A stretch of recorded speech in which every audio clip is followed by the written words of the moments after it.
thank you very, very much for coming out tonight and spending time addressing this. Thank you very much for being part of the solution. It's a very, very, very serious problem. And I want to start out talking about an incident just very recently that, despite my many years of seeing what I thought was the worst of humanity, was to listen to the tragic story of the Amish children in Lancaster. And despite being somebody who, unfortunately, from repeated exposure to the horrors of what happens to children, found it impossible to watch, to listen to the description of what went on in the schoolhouse.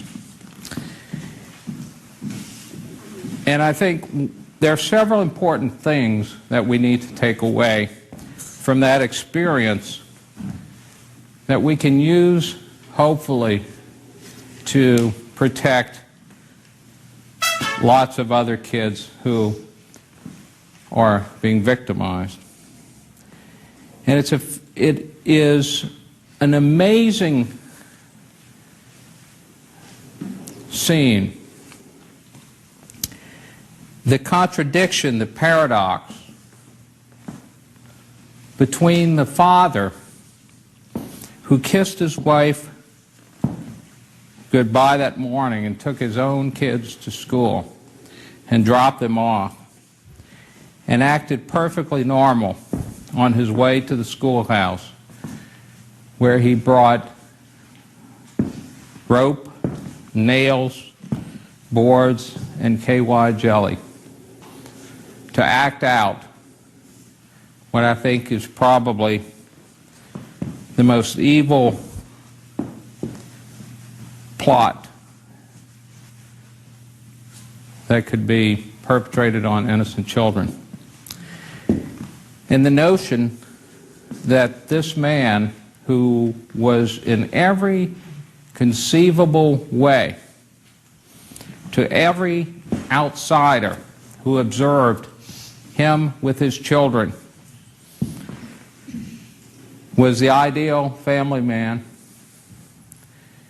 and nobody who would have been suspected of having the capacity, let alone the desire or the plan, or would actually do what he did. He could have passed every psychological test that would have been administered to him the day before. If he did not kill himself and simply was able to go into the schoolhouse and to shoot a number of kids, to molest a number, and was able to escape. And it would have simply been the testimony of the kids who lived and survived that ordeal. And he would have been subjected to the test that our legal system, our family courts in particular, imposed to find out whether somebody did something or not. He would have gotten off, because you would have simply had the words of some kids. You would have had all the people saying how nice he was, how the teacher saying he dropped the kids off at school. And he would have passed all the psychological tests, no doubt about it. So that's the first part.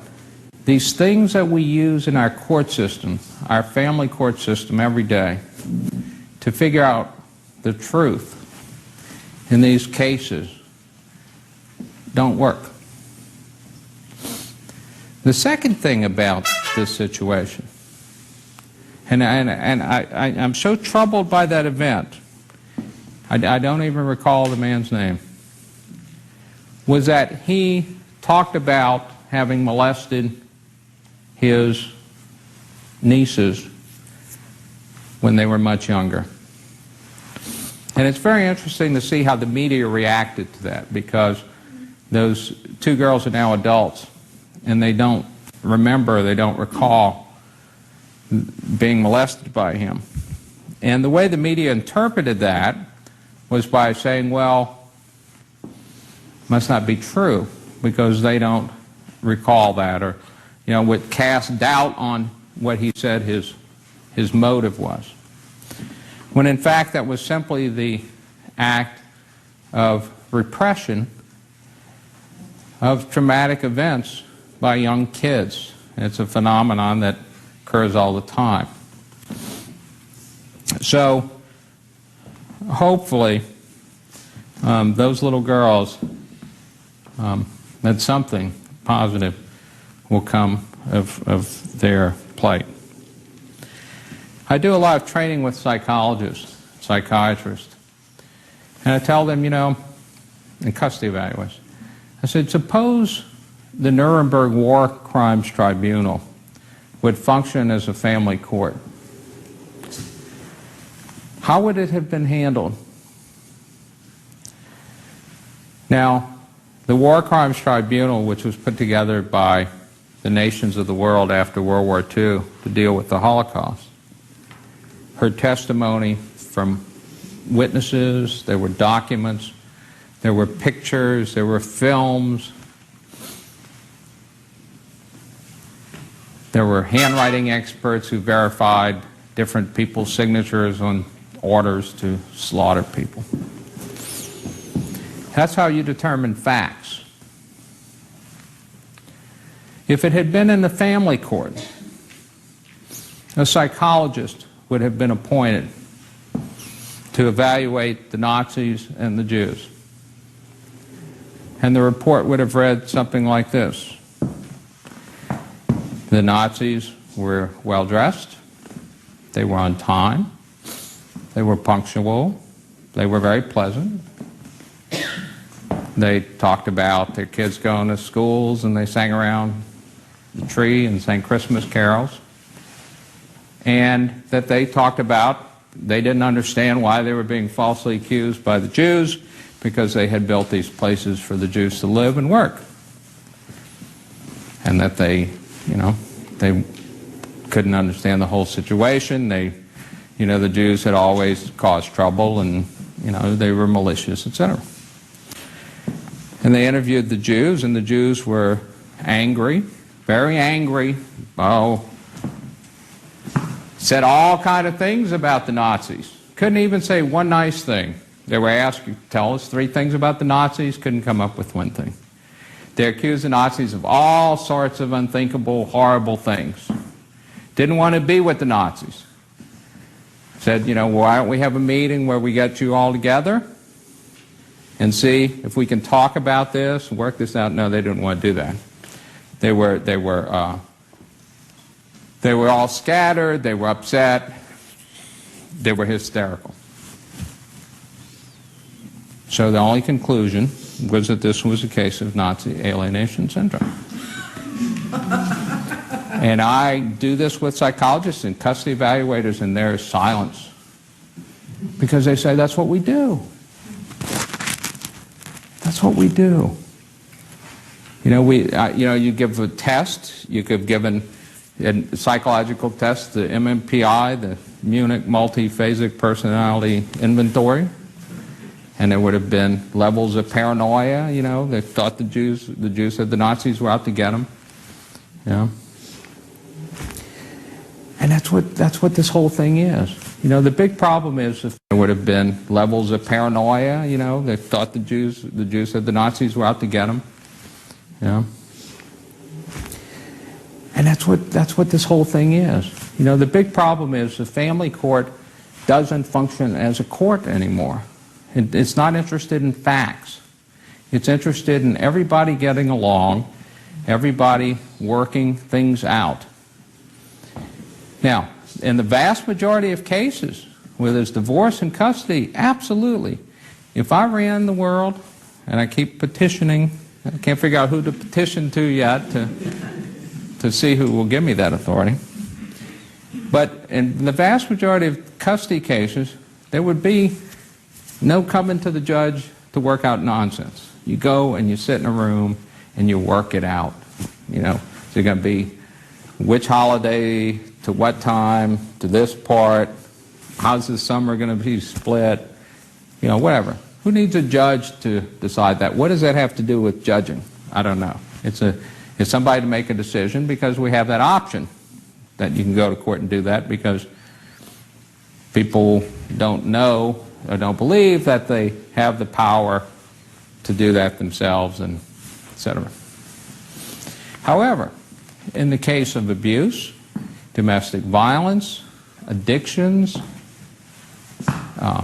or any sort of situation that impairs the welfare of the kids, then you have to do it differently. You have to figure out who is the dangerous person, who needs the protection, and then the court uses that full authority of the law to set that up and not allow any more nonsense. So you can go two tracks, depending on whether it's a situation where kids are in danger or kids aren't in danger. It seems to be a very, very, very difficult thing for courts to understand. Most states have what's called the friendly parent provision in their custody law. And you know, most states' custody laws give different criteria for who should get custody or what the court should take into account. You know, the parties, sometimes it's the time spent with the child before the divorce. Not enough jurisdictions is that a criteria. But you know, the relative mental health of the parents, the interest in the child's educational, emotional development, etc. And then there's one provision that's called the friendly parent provision, which says that the court should look at which parent is most or more likely to encourage the relationship between the child and the other parent. And that the parent who is more likely to encourage the relationship with the other parent and child is called the friendly parent, and that parent is the favored custodian. Well, there's nothing wrong with that. However, in dangerous situations, a parent shouldn't be encouraging that relationship. So therefore, by definition, by the way the statute is designed, the abusive parent is the favored parent. Because the protective parent is saying, well, I want to protect that child from that relationship. And rather than sort out the facts and figure out whether there's a reason or whether it's reasonable or legitimate, the court simply says, well, you're not encouraging the relationship, therefore the other parent gets custody.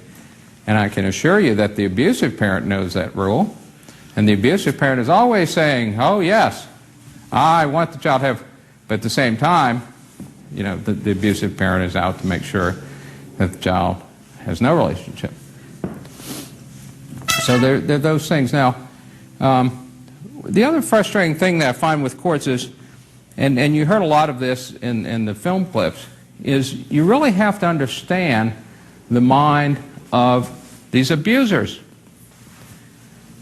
And I do a lot of work with custody evaluators trying to get them to understand, because if you don't understand sexual abuse, you don't understand domestic violence, and you try to make decisions about these cases without the benefit of understanding, you will make the wrong decision. If you have a custody evaluator who looks at a case where there's domestic violence or abuse, the abusive parent will always come out better because they're calm, cool, and collected. Moms are frazzled, upset, angry, and want to talk about the abuse. And I cannot tell you how many times I go into court and take the depositions of these custody evaluators who have made these recommendations in these cases, and they know nothing about domestic violence, nothing about child sexual abuse, and don't believe it's even relevant to the custody decision. And it is absolutely perplexing. And you know, sometimes I wonder, you know, how, and the story's always the same. The mothers enter these situations with the best hopes and dreams of a good life. They think they found a good partner, and they have these wonderful, beautiful, creative, terrific kids. And then you learn that somebody has a dark side, like the guy at the Amish school. It's Ted Bundy. Everybody knows who Ted Bundy was. Ted Bundy, in his last interview, said something very profound. He said, something, I'm a normal guy. I went to law school, I had girlfriends, I had friends, but I had this dark corner where I would sadistically murder women. And I kept that from people. I was able to shield that from the light. And there are other people like me. And it's true. So we have to look at evidence. What is the evidence? And not make assumptions. But getting back to the custody evaluators, they know nothing about this. And so the abusers always come out ahead. And it's very, very perplexing. That's why this whole parental alienation syndrome is so insidious. And it's really a cancer in the family court system.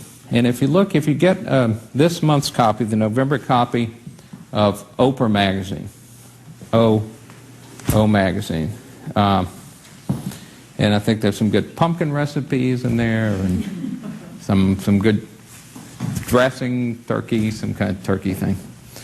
But there's also a very good article called The Rapist at Home, and it's about this type of case. And it goes through all the problems in these cases that sabotage the protection of these kids.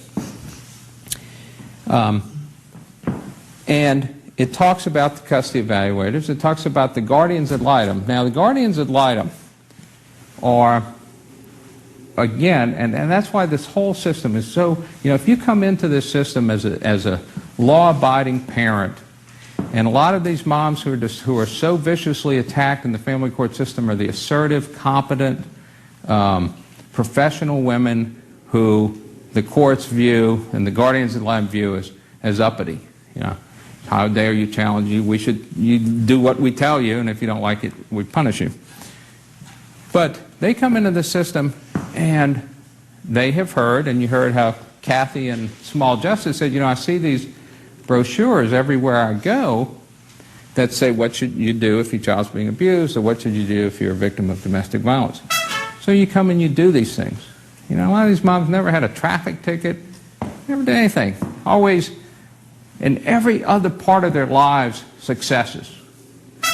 Revered, esteemed, competent.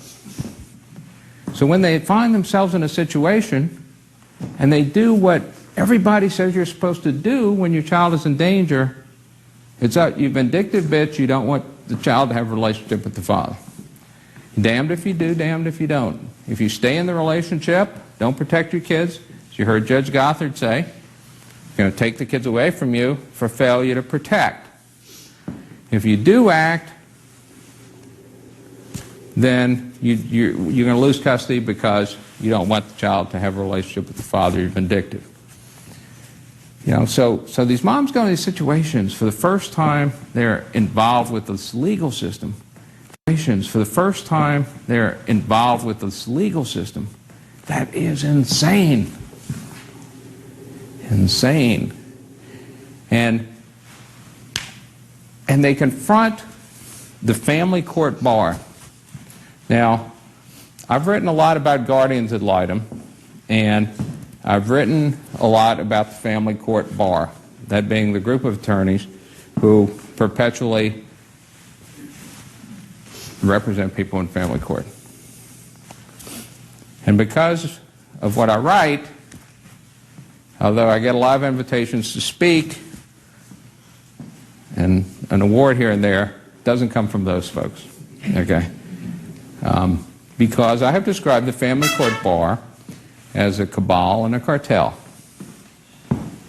The way the family court bar works, and it's unfortunate, but it's true. And if I talk to lawyers, people will come and whisper to me that I'm right. but you don't want to say this publicly.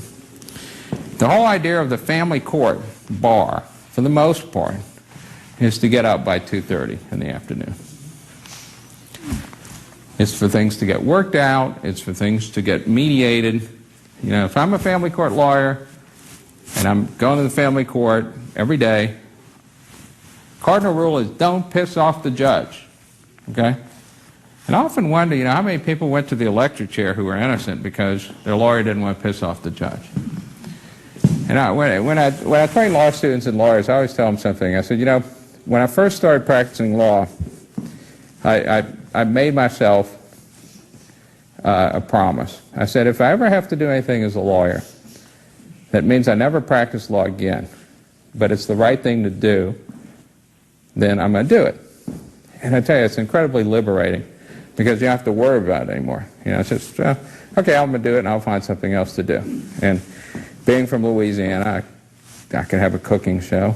Maybe, and I thought, in fact, I've tried to combine something with the Food Channel and Court TV and try to do something like that. I'm still working on that idea. I want to be like the legal Rachel Ray of some sort. And once you let go of that, and I always say, you know, you'd rather have the judges afraid of you than you be afraid of the judges. So once you let go of that and you actually do things like talk about the Constitution, and I think family law, somehow if you go to hang around family court, there must be something, I keep looking for it, that says that the Constitution doesn't apply in family courts, because apparently that's what everybody believes. And you start holding the judge's feet to the fire, and you start insisting that the court function as a court.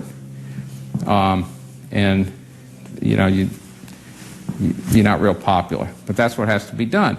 The other thing is, there's this terrible thing called issue conflict of interest, where if I'm in family court all the time, and one day I represent the abuser, the next day I represent the abused, abuser, abused, abused, abuser. What side of the equation do you think is more lucrative? And why is that? Yeah, because you got the men have the money typically, more so, and the father typically gets the more aggressive litigator. The mother gets, quote, the best family lawyer in town who doesn't litigate because it's about mediation, compromise, and not about facts and things like this. So if I have parental alienation syndrome, okay, and I'm representing the abuser, well, I want to go use that in court, that parental alienation syndrome, because that's good stuff. See, because molesting your child is the only crime that comes in with a built-in defense. If you molest a child, the defense in every case is the mother made it up. It's built in. No matter what it is, you look at all the appellate court decisions, you just look at all the trials, the mother made it up. It's real handy, it's right there, it's built in to the crime. And you can get people to believe that. Okay? So if I'm the typical family court lawyer hanging around the family court, and that's all I do, then if I'm representing the victimized spouse or the parent who's trying to protect her kids, and they're using parental alienation syndrome against me, what do I do? Because if I go to court and I take all that stuff that says it's a bunch of nonsense and go to court and move to keep it out, and typically every time there's a motion to keep it out and all the documentation is presented, it's kept out. But then when I need the judge to believe it when I'm representing the abuser next week, what do? I have a conflict of interest. It's called an issue conflict of interest, because I don't want to screw my more lucrative side of my practice by knocking out this PAS stuff. So who do you think gets screwed? It happens all the time. Okay? Now, part of small justice, part of the part that was kept out was the fact that this Richard Gardner, and have to tell you, I was the last attorney to cross-examine Richard Gardner before he committed suicide in New Jersey. And he, this was a case where, and this guy was a lunatic, a sheer lunatic who believed in pedophilia. He believed that pedophilia was the norm in the world, and actually wrote and lectured that if you have a child who's sexually abused, the only harm that comes to them is that they're not brought to orgasm and they're sexually frustrated. That the way to cure incest is to give the mother a vibrator so she can be satisfied, then the father won't have to turn to the child.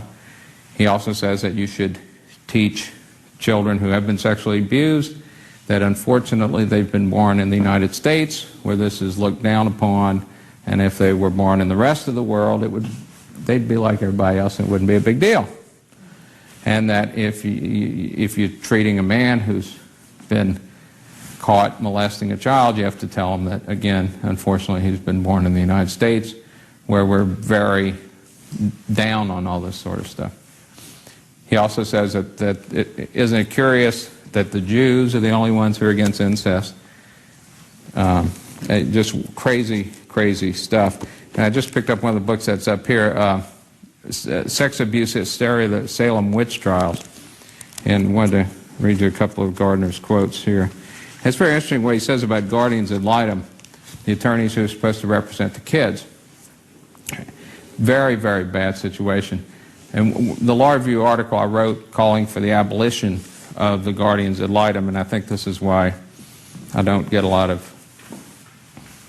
judges inviting me places, is I compare the relationship between the judge and the guardian ad litem to the rhinoceros and the tick bird in the jungle, where the judge is the rhinoceros and the guardian ad litem is the tick bird, and they go through the grass and they stir up all the bugs, and then the tick bird gets to eat the bugs, that being the fees, you know, and gets a free ride. They can't be sued and everything too, and then it saves the judge having to deal with these cases, and I'll just let the guardian ad litem.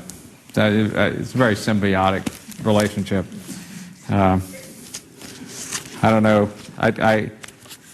The way I wrote about it was, I said, you know, that it's the law of the jungle, not the law of the land, that seems to control the relationship between the guardian ad litem and the judge. So,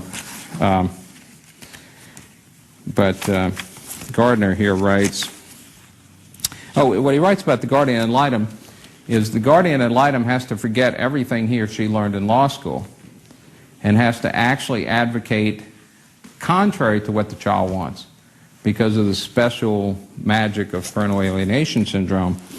The guardian ad litem, if they do what they were trained to do as lawyers, simply encourage parental alienation syndrome, which is not good. And you know, and he has all that. He insists that the whole world come around to his view. Here's Gardner's thoughts here about pedophilia. It says, there's no question that our society is excessively punitive with regard to punishments we impose on people who are involved in non-coercive sexual encounters, that being with children. He talks about how sex with children serves a procreative purpose.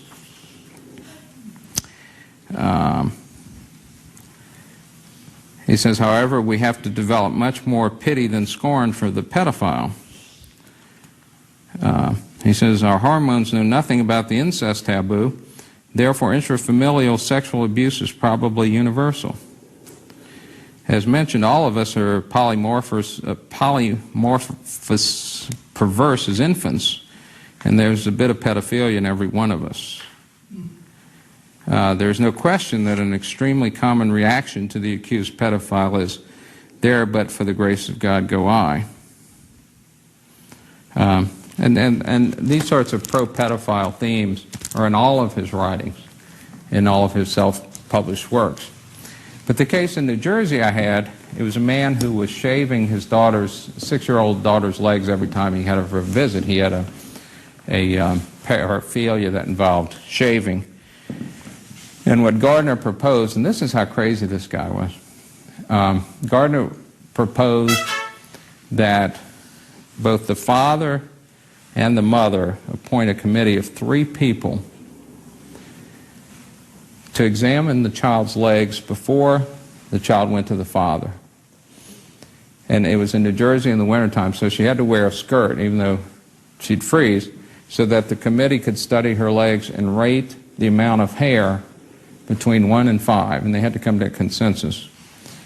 And then when she would come back from the father's house, they would reconvene and study the legs again, and then come to a consensus on the amount of hair between 1 and 5. Now, I asked him, I said, what was 1? What was 0? He said, no hair. I said, what was 1? He didn't know. Of course, now he wanted this committee to come to some conclusion. And then he wrote a report saying that the father was shaving the child's legs during the visits. Then he called the mother and said she owed him $700. And she said, no, I've paid you in full. So he immediately wrote to the judge demanding that the father get custody and that the mother's contact be terminated because she was obviously shaving the child's legs herself to induce parental alienation syndrome. Okay, that's how crazy he was. And it came out in that testimony that he had not had hospital admitting privileges for 25 years as a psychiatrist, that although he was on the adjunct volunteer faculty of Columbia School of Medicine, he had not spoken to the dean of the medical school for 15 years. And he had not been appointed in any court in New Jersey for anything for years, to do anything, yet his nonsense has permeated the family court system. And I'll tell you how bad it is, and this is the only context where something would be allowed to exist in the way this parental alienation syndrome does. I'm going to read you 2 quotes, and you tell me if these are reputable organizations. This is from the report of the American Psychological Association's Presidential Task Force on Violence in the Family. This was published in 1996. Now, I cross-examine these psychiatrists, psychologists every day who, in these domestic violence cases, who belong to the American Psychological Association. They diagnose parental alienation syndrome. They've never seen this book. It says, quote, although there are no data to support the phenomenon called parental alienation syndrome, in which mothers are blamed for interfering with their children's attachment to their father, the term is still used by some evaluators in courts to discount children's fears in hostile and psychologically abusive situations. Okay, that pretty much says it. However, you continue to see it. Here's another quote. Child custody and visitation disputes must be understood in the context of family violence and abuse. Custody and visitation disputes appear to occur more frequently where there's a history of domestic violence. Family courts do not often consider the history of violence between the parents in making custody and visitation decisions. In this context, the nonviolent parent may be at a disadvantage in behavior that would seem reasonable as a protection from abuse may be misinterpreted as a sign of instability. Psychological evaluators not trained in domestic violence may contribute to this process by ignoring or minimizing the violence and by giving inappropriate pathological labels to women's responses to chronic victimization. Terms such as parental alienation, in quotes, may be used to blame the women for the children's reasonable fear of or anger toward their violent father. Duh, right? You see? Now, what is parental alienation syndrome? It's a very simple Now, I'm going to introduce a concept that will baffle your mind in its complexity. Okay. If I come up to you and I hit you, you probably will not like me and not want to hang out with me. I think that's a fair statement, right? Okay. Now,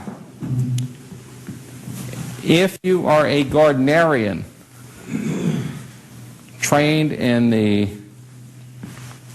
high science of parental alienation syndrome, and this gentleman tells you that he doesn't like me and doesn't want to hang out with me because I hit him, rather than try and find out if I did hit him by asking her, asking you, if they saw, asking me, would simply conclude that